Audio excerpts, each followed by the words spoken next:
It's about 7:30 in the evening on Friday, June 14th, 2024. And I'm moving the cows out of this area into the next area. I'm just leaving the wire up because I wanted to see them cross the wire into the new area. I always love looking at this. So the grass there, it's about a foot and a half, 2 feet tall. And then there's seed heads that are much taller than that, but I don't think they really count. Looking more at the leaves than anything else. And a couple of things. So I came out here and I wanted to get a sense for how much I need to give them in a day. And so I came out here late in the morning, about 10 o'clock I think it was.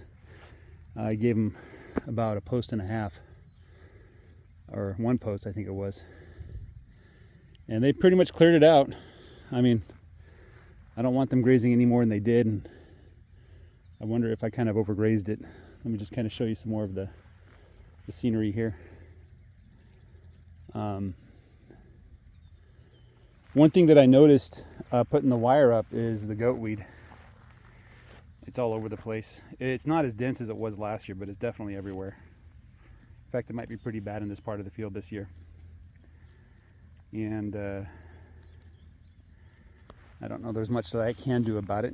I don't know if there's much that I want to do about it. The grass grew pretty well under the goatweed last year, but you can see here there's a bunch of goatweed plants right here. And the cows are kind of eating around it. They're not choosing to eat the goatweed. I'll see what the sheep choose to do with it. But I had a thought coming over here that in terms of protein content, giving them a protein supplement in the summer, I think I'm not going to do it. And the reason why is, number one, I think they do just fine on the bermudagrass. And we've got this other stuff, the dallis grass in large quantities. And I think if they're desiring protein, I'd rather push them to eat more weeds, rather than, the cottonseed meal. So, I don't really see a point in trying to maintain their condition or improve their condition through the summer. It's pushing a rock uphill, and it's going to be a lot of extra work for marginal gains, you know what I mean? So I'm thinking of not doing it in the summer. Now in the winter, I absolutely have to do it. There's nothing they can really do. There's nothing to munch on. There's no additional forage. There's bunches of goatweed. They just grazed around the goatweed, and now the goatweed is probably going to have a field day and just blast off like a rocket now. There's virtually nothing opposing it, which is not what I wanted to do. That was not my goal. At least they trampled it is what I was hoping, but I guess, oh well. I was hoping they'd put some pressure on the goatweed, but apparently they decided to help it. So I got to give them plenty of ground, even with all that grass that we got. So the manure patties are not looking that bad. In fact, they look better. It looks like it's more consistent. There's, it's not as runny as it was, and it's not piling up as much as it was. So they seem to be a lot more consistent. And I don't know what to attribute that to. This one's probably one of the looser ones I've seen. And this one's one of the more firmer ones. There's a couple over here that raise some alarm bells. This one looks like somebody stepped in it or something. But this is not what I want to see. That's not good. But over here, there's another one that's almost as high, but looks like it's the right kind of shape, but it's piling up too high. So, let me put it a different way. It's piling up higher than I would think is ideal. So this one too. Oh, I forgot. I haven't been given the minerals. They ran out. I kept putting it off. I'll do that today. That'll probably loosen up their manure a little bit. There's the water supply. There's the puppies. Hello, puppies. And they're sitting on their mama. I guess it's dinner time. Oh, those bags are full. So I think the puppies were just drinking the water out of the dog food. They weren't really eating the dog food. So I might just give them water that they can access. Oh, here comes one puppy. He wants to say hi. Hello, puppy. You're so cute at this age. Looks like a cow got in here.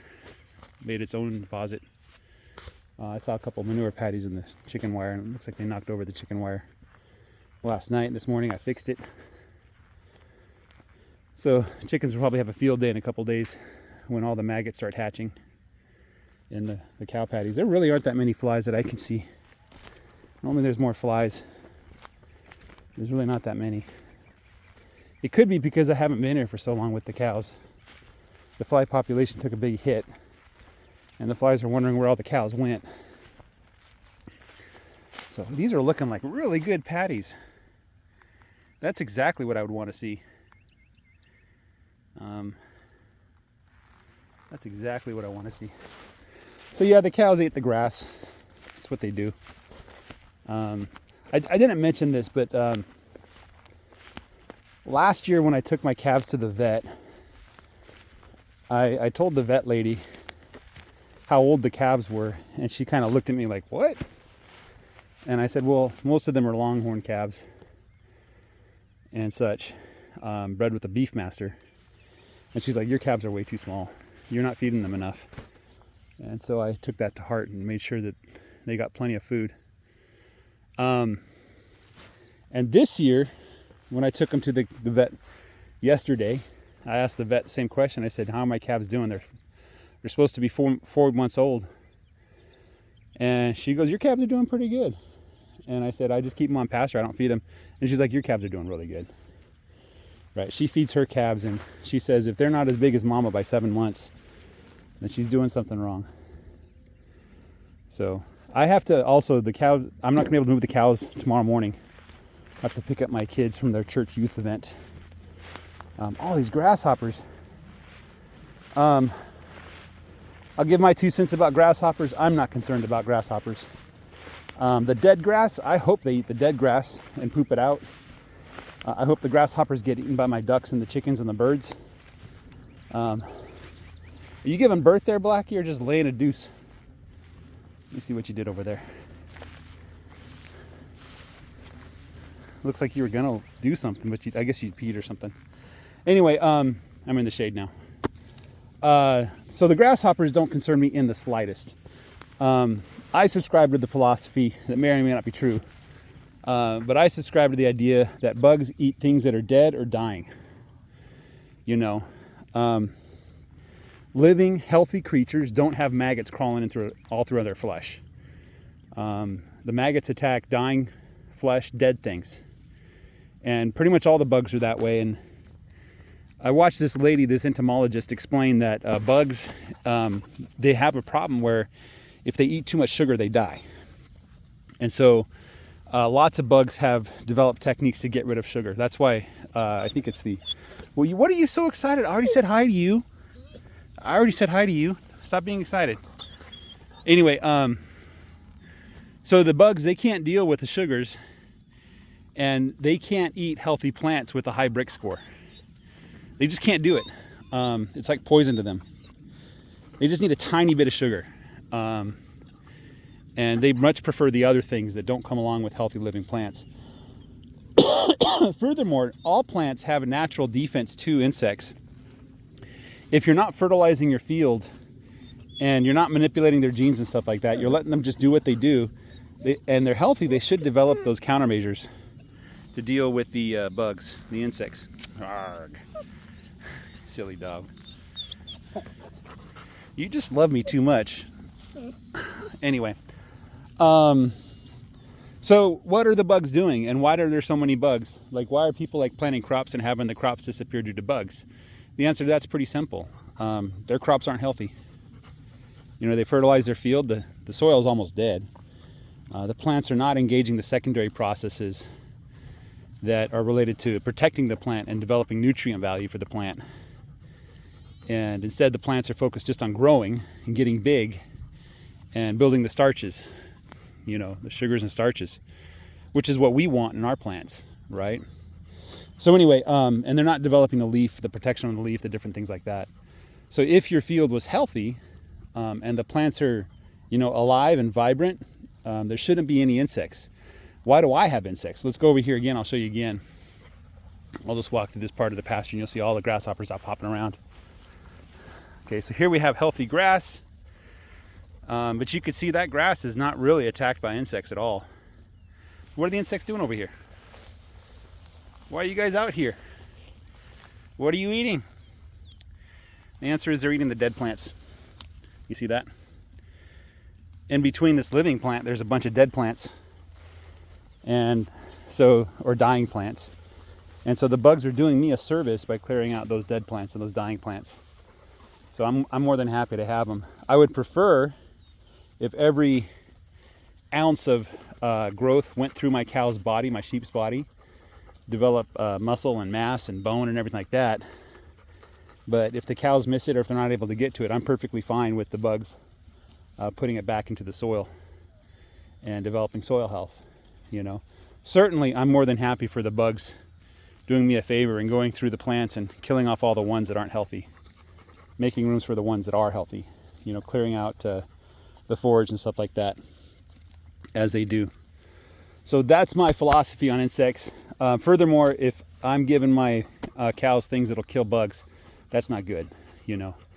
The vet did inject or something my calves with dewormer stuff. I'm not really sure what it was they used or whether it's required or whether it was optional, but next time I bring them to the vet for the final vaccination before I sell them, I'm going to ask them, I say, is the dewormer necessary?